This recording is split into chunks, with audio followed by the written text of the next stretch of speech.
de Corintios 5, 16 al 20, Dios habla hoy. Por eso, nosotros ya no pensamos de nadie según los criterios de este mundo. Y aunque antes pensábamos de Cristo según tales criterios, ahora ya no pensamos así de Él. Por lo tanto, el que está unido a Cristo es nueva persona. Las cosas viejas pasaron, se convirtieron en algo nuevo.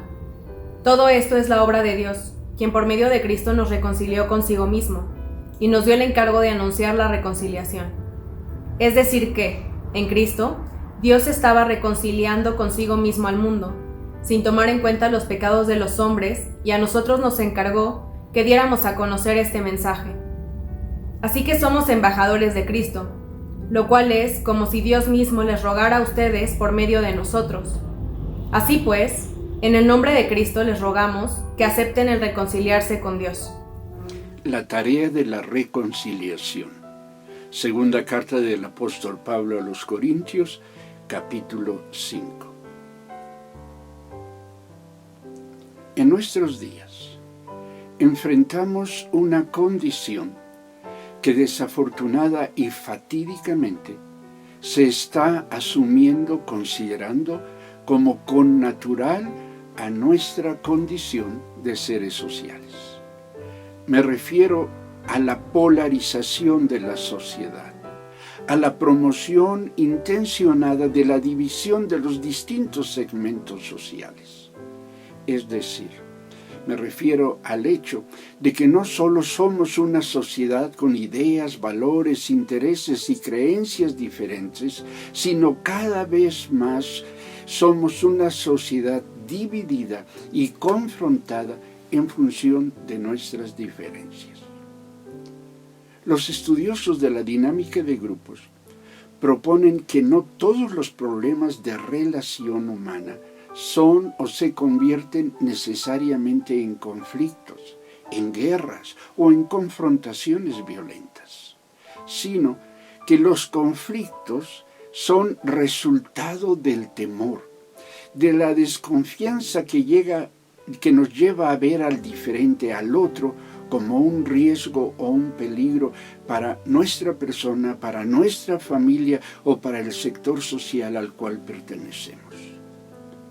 Una lectura de la literatura apocalíptica de la Escritura nos permite tomar conciencia de cómo es que, en no pocos casos, los poderes temporales, es decir, los poderes políticos, económicos, religiosos, sociales, sirven al príncipe del orden presente, a Satanás, para dividir y así destruir a la sociedad.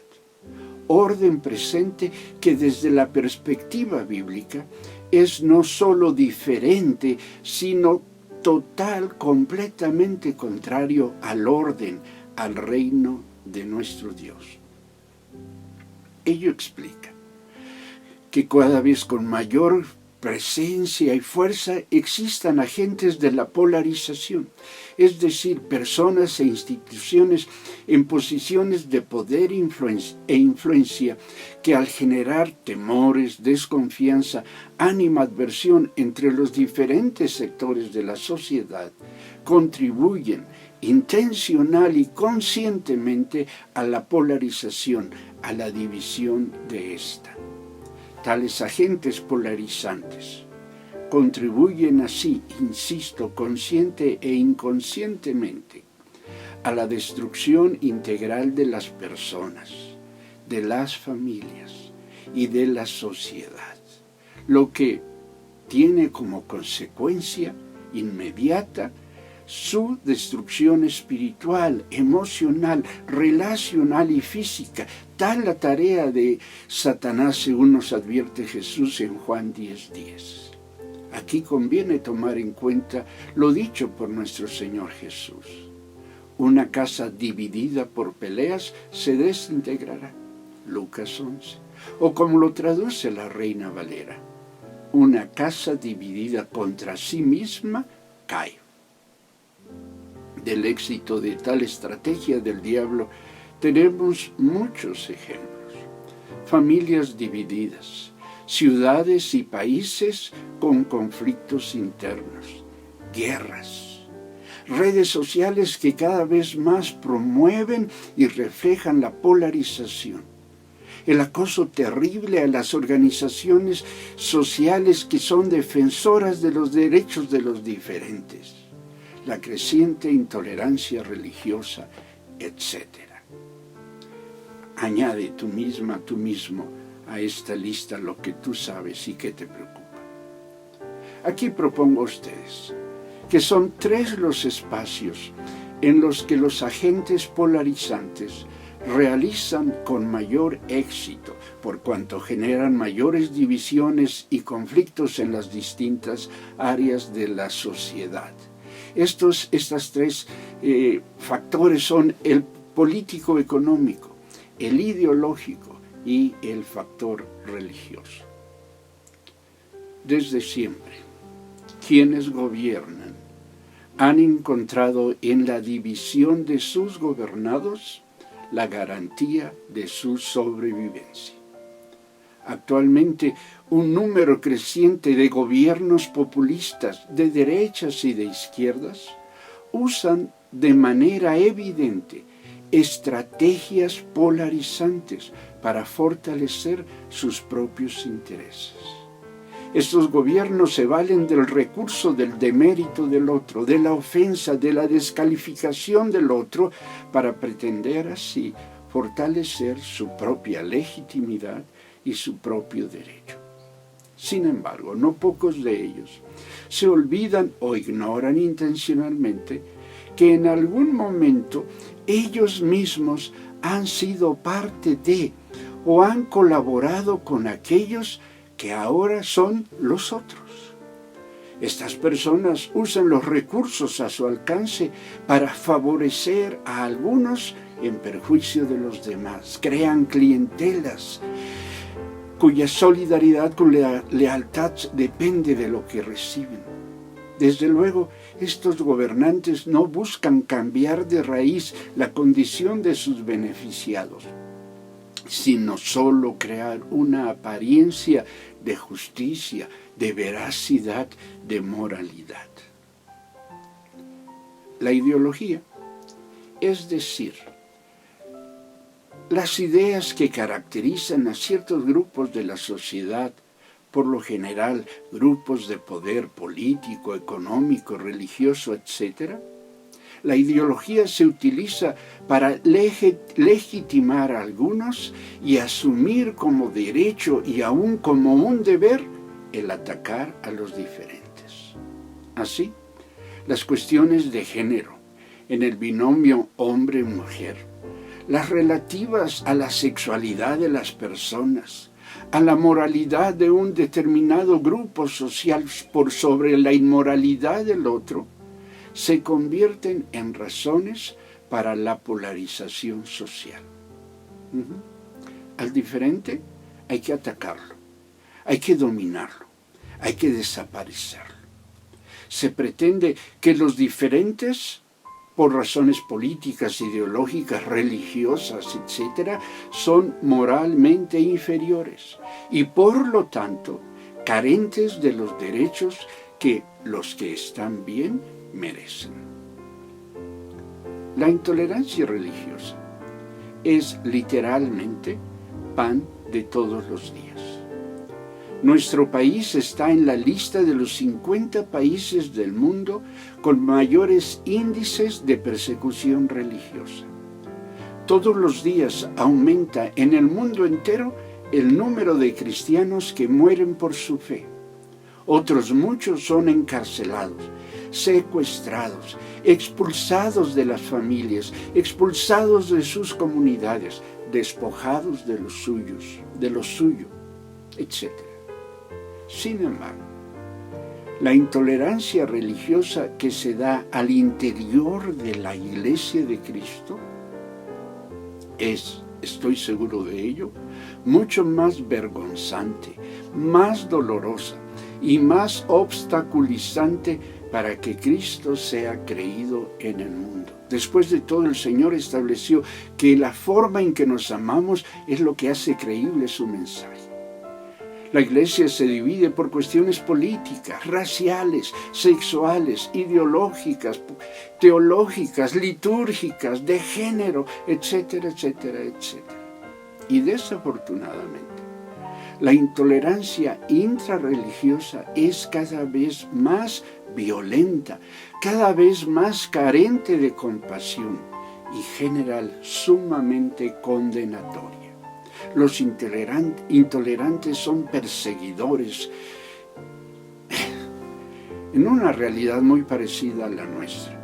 En una sociedad polarizada por pugnas ideológicas que cobraban vidas y con una iglesia dividida entre los que presumían ser de Pablo, de Apolos, de Pedro, de Cristo, repasa primero a los Corintios 1, surge un llamado que resulta vigente, actual, de suma importancia y de urgente necesidad para los cristianos de aquí y ahora. En el pasaje que Samara nos ha hecho el favor de leer, Pablo destaca dos cosas principales. La primera, en Cristo, Dios ha reconciliado al mundo consigo mismo. La segunda, a nosotros, los que somos sus discípulos, nos encargó la tarea de la reconciliación. La primera de tales cosas establece que fuera de Cristo no hay reconciliación. William Barclay dice que entre los griegos se consideraba que la responsabilidad de la reconciliación era de quien había provocado la división. Tarea imposible esta. Quien divide a su familia, quien divide a su comunidad, quien divide a la sociedad, quien divide a la iglesia, no podrá, aunque quiera hacerlo sincera y dedicadamente, reconciliar a aquellos a quienes ha dividido. Él mismo, esta persona misma, caerá bajo el peso de la división provocada. Es Dios el origen y el camino de la reconciliación. Y esto nos lleva a la segunda cuestión contenida en las palabras de Pablo. Él dice, Él nos ha encomendado el anuncio, el ministerio de la reconciliación. Es decir, Dios nos llama a ser testigos y promotores de que las personas sean reconciliadas y a dar ejemplo de que esta reconciliación empieza para todos en el hecho de que los cristianos somos embajadores de Cristo, representantes de Cristo, testigos de Cristo. Hechos 1:8. Dios habla por medio de nosotros y por medio de nosotros invita a quienes están divididos. Por eso Pablo insiste, en el nombre de Cristo les rogamos, reconcíliense con Dios. Esa es nuestra tarea, ese es nuestro mensaje. A eso somos llamados, a promoverlo. Pero, ¿cómo ser testigos y promotores de la reconciliación? Primero, creo yo, entendiendo esta como la recuperación de la sintonía con Dios, es decir, el hacer la vida al modo de Cristo, el vivir conforme a los principios bíblicos. En este sentido, propongo a ustedes como punto de partida las siguientes consideraciones. La primera, ante la polarización propiciada cotidianamente por los intereses políticos de personas y grupos de poder, los cristianos somos llamados a discernir y a priorizar. Discernir es analizar el origen, el propósito y el modo de las cosas. Priorizar es actuar de acuerdo con lo que es más importante. Así, nuestro discernimiento sobre las cuestiones políticas debemos hacerlo a partir de los principios y las verdades del Evangelio, y no a la inversa. No son pocos entre nosotros los que consideran más importantes sus convicciones políticas y por ello ignoran o aún menosprecian los principios bíblicos. Uno de tales principios es que no puede practicar justicia quien no ha sido regenerado por Cristo. Así que toda promesa de justicia social no tiene sustento, no tiene posibilidad de cumplirse, por más popular sea quien la haga. No es posible lograrlo fuera de Cristo. Jeremías 13:23 nos sirve para sustentar esto, porque el profeta nos recuerda que así como el negro no puede cambiar el color de su piel y los leopardos no pueden borrar sus manchas, así tampoco pueden hacer el bien quienes están habituados a hacer el mal. Esto significa que mientras la persona no sea transformada espiritualmente, no es regenerada. Y entonces permanece estando al servicio del mal, es esclava del pecado y por lo tanto es copartícipe de la obra del diablo, que no es otra, asegura Jesús en Juan 10, que robar, matar y destruir. La polarización que resulta de la pugna ideológica entre quienes pretenden mantener las normas y reglas que consideran como las únicas válidas y aquellos que eligen formas alternativas de vida, nos obliga también al discernimiento y a la priorización. Pero sobre todo, las diferencias ideológicas nos obligan al rescate de los principios bíblicos de la caridad, del respeto mutuo y de la intercesión como instrumento de evangelización. Cuestiones a las que se da tanta importancia hoy en día por sectores intolerantes, especialmente los religiosos, tales como la defensa de los modelos patriarcales que requieren de la sumisión incondicional de las mujeres al hombre, o las cuestiones relativas a la homosexualidad en todas sus expresiones, o a la práctica del aborto, etc., se revisten de un halo de pureza y de perfección que justifica, desde su punto de vista, el trato aún violento en contra de los diferentes. Pero nosotros, como creyentes, somos llamados a dar prioridad al principio cristiano de la caridad. La caridad, no es otra que el amor ágape, que reconoce la dignidad, que reconoce el derecho de ser respetados aún a aquellos que viven de manera contraria a los lineamientos bíblicos. Jesús, nuestro Señor, nos llama a tratar al prójimo como queremos ser tratados. Es precisamente en esto que consiste nuestro respeto a los diferentes, que con el mismo aprecio, el mismo respeto, valga la redundancia, la misma caridad que exigimos para nosotros, lo hagamos para ellos. Hay que reconocer que por más equivocados que estemos nosotros, aún así Dios nos respeta y nos ama. No nos menosprecia, ni mucho menos nos ataca. Dios nos llama con amor y paciencia a su luz, tiende puentes y crea espacios de coincidencia para acercarnos a Él. Y hermanas y hermanos, así es como somos llamados a tratar a los diferentes. Debemos amarlos y respetarlos al grado de recibirlos entre nosotros y acompañarlos en su caminar hacia Dios, caminar al parejo de ellos, hacer la vida con ellos.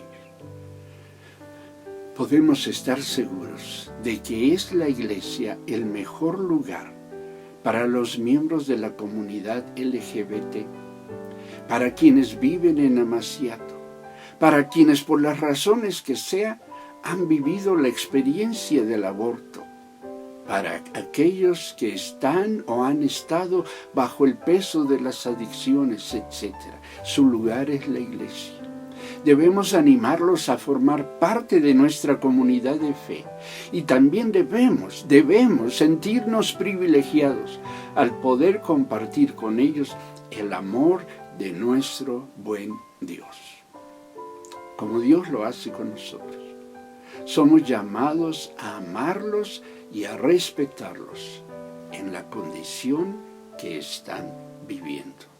No debemos exigir que cambien para amarlos, debemos amarlos en la condición en la que están. He hablado de la intercesión como un instrumento de evangelización o como el instrumento de evangelización. Amar y respetar al diferente no significa ni aceptar ni avalar sus decisiones y acciones, pero reconociendo que se trata de cuestiones espirituales, es decir, del cómo de su relación con Dios. Nuestra principal arma, nuestro principal instrumento en la lucha por su salvación es la intercesión, seguida del testimonio de la caridad y el respeto a ellos. No podemos hacer nada mejor por quienes viven alejados de Dios que interceder continuamente por ellos, por nombre, personalmente, de asumir como una cuestión de vida o de muerte, de la nuestra y no solo de la de ellos, la cuestión de su salvación. Como John Knox, quien enfermo y débil, sintiendo una gran carga por la salvación de sus paisanos, clamó a Dios gritando: Señor, dame Escocia o me muero.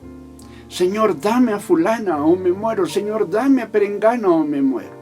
Hacer nuestro un clamor semejante es el principal aporte que podemos ofrecer, con el que podemos contribuir para que Dios y los diferentes arreglen sus diferencias. La intolerancia intrarreligiosa es, déjenme decirlo así, el gran fracaso de Cristo. La parte central de su intercesión en favor de sus discípulos fue que éstos fueran uno, porque dijo, la unidad de éstos sería la razón por la que el mundo creería en su evangelio. Juan 17. Nos equivocaríamos si consideráramos el problema de la intolerancia intrarreligiosa como una mera cuestión entre denominaciones, entre corrientes doctrinales, entre congregaciones, entre cuestiones litúrgicas, entre formas de alabar a Dios, etc. No. El fermento de todo ello es, como diría Santiago, del que los malos deseos están luchando siempre en nuestro interior. Santiago 4. Los creyentes somos llamados a privilegiar la unidad del cuerpo de Cristo por sobre todas las otras cosas. Este es el bien superior que somos llamados a agradecer, a cuidar y aún a defender, aún a costa de nosotros. No hay reconciliación posible, entre quienes son de Cristo y entre quienes no lo son. 2 Corintios 6:14. En este pasaje el apóstol asegura que la luz no puede ser compañera de la oscuridad, pero quienes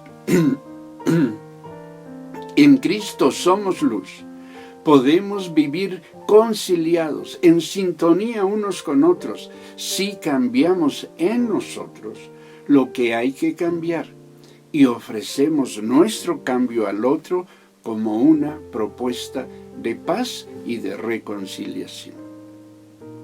Termino diciendo que el ministerio de la reconciliación es nuestro gran privilegio y que somos llamados a ejercerlo cotidianamente, con determinación y esperanza ahí donde estamos.